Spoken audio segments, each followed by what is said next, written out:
Okay, so welcome back. And now what we're going to do is we're going to discuss other indeterminate forms. There are other indeterminate forms where we can also apply L'Hopital's rule. Now, these indeterminate forms, again, are just representations of the limits that we're getting as we take the limits of different products and ratios and things like that. Okay, so for example, these are all considered indeterminate forms because what these are representing are the limits, right? And so they're indeterminate forms because we don't really know what's going on here. So in this case here, we have a product. One limit is going towards 0, the other limit is going towards infinity. What's going on there? Lots of things could be happening. Okay, is it going to 0 or is it going to infinity? Okay, don't know. What about this one? We're taking infinity minus infinity. Is that 0? Or is it going towards a particular number? Or is it infinite? Not sure. Okay? One side might be growing faster than the other. Okay? Maybe the difference is going towards a particular value. Okay? Don't know. 1 to infinity. This tells us that the base is going towards 1 and the exponent is going towards infinity. So what's happening here? Is this 1? Is it an infinite? Is it something else? Infinity to the 0 power.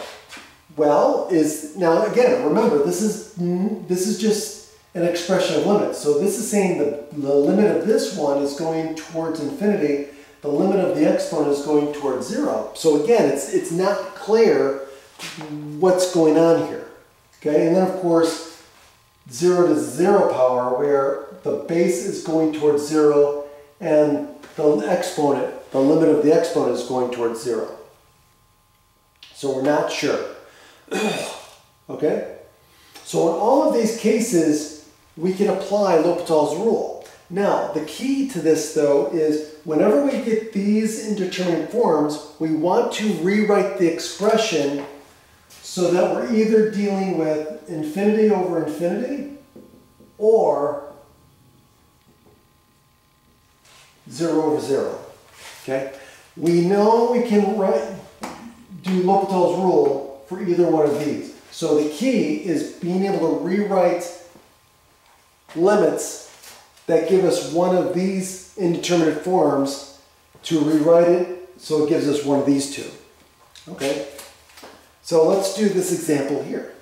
So now, if I take the limit of this thing from the right, as x approaches 0 from the right, then what happens? I get 0, and as this approaches 0, where is this going? This is going to negative infinity. Okay, so this gives us the indeterminate form 0 times infinity. Okay, and so that's an indeterminate form. So we need to rewrite this so that it gives us one of these two. So how can we do that? Well, I can rewrite this as what? I can either rewrite this as the limit as x approaches 0 from the right. I can either write it as the natural log of x over 1 over x, right? Because this will give me infinity over infinity.